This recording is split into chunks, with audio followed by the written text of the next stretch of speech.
Hello all and good day and welcome to our webinar, Top Healthcare Trends, Ask Me Anything session. I'm your host, Dennis McLaughlin. I'm very pleased to have you spend a few minutes with us today and our experts. And without further ado, let me introduce our experts for the session today. Number one is our Chief Operating Officer, Matt Quinn from TIBCO. Number two, Nelson Petracek, our Chief Technology Officer. And last but certainly not least, Michael O'Connell, our Chief Analytics Officer. So welcome, panelists. Welcome, Dennis. Thank you, Dennis. Thank you. Okay, so just to get the ball rolling, the concept of smart hospitals. You hear a lot about that today, and you hear the fact that folks mention smart hospitals, vendors talk about smart hospitals, but sometimes they are not speaking about the same thing.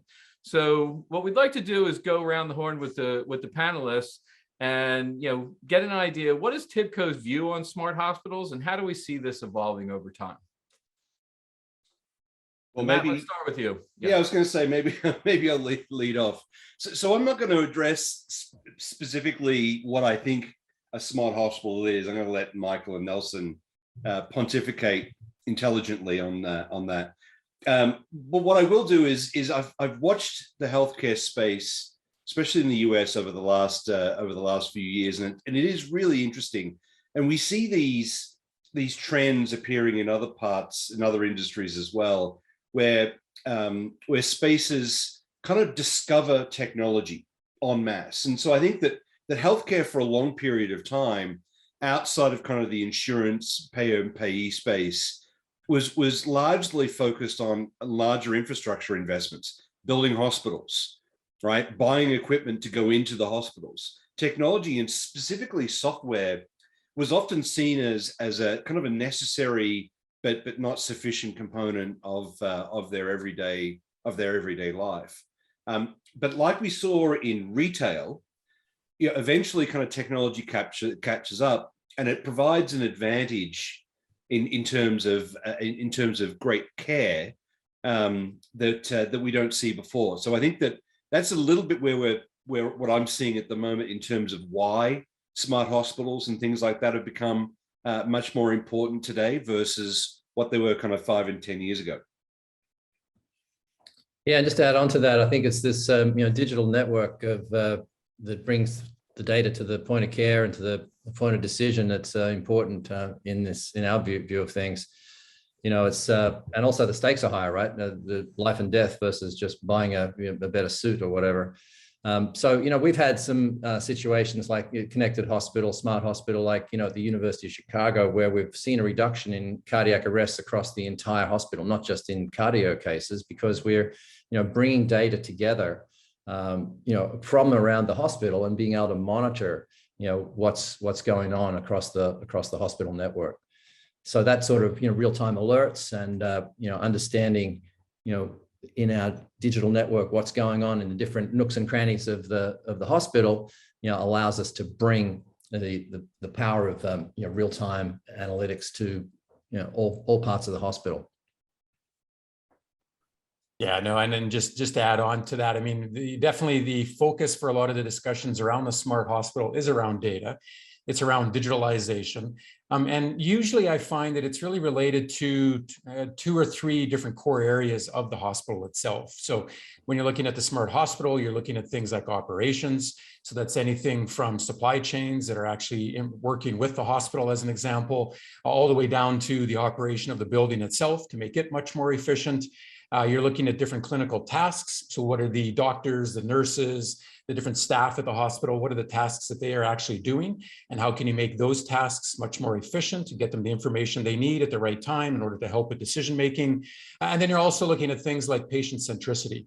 So what is and how can I better focus on the patient in order to derive and of course achieve greater patient outcomes? And so I find that when you're talking about the smart hospital, there's a lot of aspects to it. Data is at the core of each of these, but really as an organization, you need to be focused on all 3.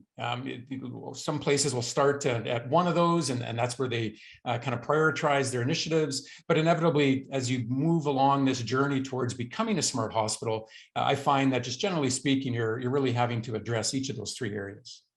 So I'm gonna throw a small bomb into the conversation and bring up, since we've spoken about data, and by the way, everyone, this hasn't been practiced, but since we're talking about data, we have to kind of bring up kind of two pretty important topics, which is who owns the data, and if you are going to pursue kind of a smart hospital, the ownership and security, privacy of that data becomes pretty important. And then that falls directly into, what do you do with the data? What are and what can you do with the data that you're collecting? You know, clearly, artificial intelligence and other kind of techniques are becoming, the solution du jour to anything. But I think that when you think about it from a hospital point of view, from a patient care point of view, it does bring up some really interesting kind of cases where you want to be able to provide the best care possible, but with data privacy, what can you do and what should you do? And I think that, Michael, you made the point that retail, it's all about buying that new suit, and so it's a little bit different from life and death, and it absolutely is.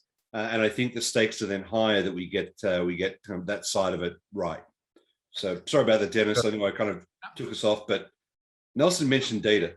I did. It's my fault. For sure. And bring the electronic health record is, in the hands of the patient too. I mean, if patients are going, for example, getting a pacemaker procedure, right? So they end up with a system that monitors their own data, monitors their data, that their vital signs or their, trends in symptoms or physical activity, and there now is options for them to upload that data under their control into the electronic health record. So then you get this kind of distributed set of data that's flowing around in that way, and if you can connect the electronic health record, medical record system, say in with the data in the operating room while someone's getting a procedure, so that you can understand risk while you're doing a procedure, and understand, say, probability of infection or sepsis in the operating room, informed by the electronic medical record, which is like maybe informed by the patient uploading their own data into the electronic health record. Now you've got this distributed data set that can really inform decisions made at the point of care. And then maybe the surgeon might want to do something extra for this patient in that procedure, for example. Right. And I think that's a good segue, Michael, into my next question, my next overview question, which is around digital twin technology and its application in healthcare. It seems to have an impact, for everything from cost control to modeling clinical variability. So can you give some examples where you see the potential of this technology and how TIBCO can help our prospects and customers be more successful with it? Yeah, for sure. And I know Nelson's done quite a bit of work in this area too. But if you think about the hospital operations themselves, and you've got certain loads of patients. I mean, COVID kind of brought this to the fore. Actually, when you've got you want to understand, say across a hospital network, what do you have in terms of empty beds, and what are you predicting in terms of empty beds, or in terms of like ICU capacity, or vents that are in use, or facility overruns. Especially if you've got multiple hospitals, how do you track that? How do you model that? How do you predict that at an operations level across the hospital? That I think is like a digital twin is really the intersection of IoT and AI, where IoT is, like the blood flow in the digital twin, and the AI part works in analyzing the data. And so you can sort of have the hospital operations and facilities and equipment and all of that. You can sort of model that, from an operations perspective, and get a handle on, especially in COVID times, where you've got gaps, and how you can fill that and shuffle things around to deal with predicted patient loads and so on. The Jacksonville Hospital at Baptist Hospital in Jackson, multiple hospital facility, and they've been overrun lately with COVID cases, and it's keeping a handle on that and predicting how to manage the flow of that is an important thing. But I'll turn it over to Nelson, because I know Nelson's been doing some work also on the patient as themselves as a digital twin type model, right, Nelson? Yeah, no, that's right. I mean, I tend to look at digital twins. I bucket them into two big broad categories, if you will. There's the digital twins that are very much model centric. And so this is where you can take a bunch of data, and sorry, Matt, I'm going to mention data again, but if you take a bunch of data and actually throw it at a series of models, in order to simulate a series of outcomes. And so your digital twin is trying to provide you with a, how do I better streamline operations at the hospital? How do I better manage where and how my staff are being deployed? How do I better manage the process and the overall care that a patient is receiving? But that tends to be more after the fact. It's a necessary element because, of course, I can tweak the digital twin much faster and much cheaper and at a lot less risk than I can actually doing this against a real live hospital person, whatever it happens to be. So there's definitely that aspect. The second element, though, the second characteristic of the digital twin is one that runs in parallel. And this is related to being able to create almost like a real-time image that represents some real-world entity. So, for example, we've been doing a lot of work around building and tracking patient journeys. And of course, where you start is you start with what have patients done in my hospital in this particular context. And so that gives you that understanding, that sort of core basis upon which you can build then the real-time digital twin of a patient. What is happening to my patient right now? How are sensors feeding into that digital twin of the patient? How do I want that digital model to respond? How do I actually use it to predict certain outcomes so that I can inject a certain level of care proactively? So you kind of have these different capabilities that digital twins can bring. And there's many types of digital twins. There's digital twins that you can get to be quite sophisticated, where you're building out a digital twin of the nervous system or the cardiovascular system, things like that, and running simulations against that.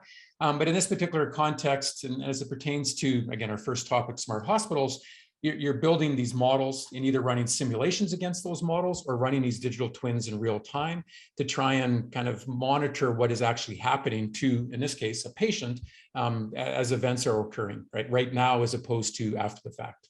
Yeah, and it's those what if scenarios that I think have a lot of value. It's in COVID, it's like you kind of, well, what if this happens? What if this happens? And you can generate those simulations from, if you've got a decent digital twin model, so you can kind of understand what I might do if this situation eventuates. I think that's another big value of a future scenario type thing with a digital twin model. Right, absolutely. But guys, that's been kind of the shift with the digital twin versus what we saw before, which is the simulations, which used to be mostly based around kind of sampling and heavy on the math. Digital twin kind of brings a much more practical, almost dependency-based model to the simulation, right? You're simulating the, I use the word agent, but you're simulating the agent versus just simulating a math formula and hoping that it pulls out. And I think that those interdependencies and interplay between the digital twins yields just as much data as the digital twins themselves. Oh, absolutely, Matt. That's really the core of the definition of the digital twin, is that if you can feed data from the field to the models and then tweak the models to improve the predictions and go back and forth, that really is kind of the core of how digital twin works. And I think absolutely agree. That's where I think the innovation lately that's been occurring is the ability to go back and forth like that.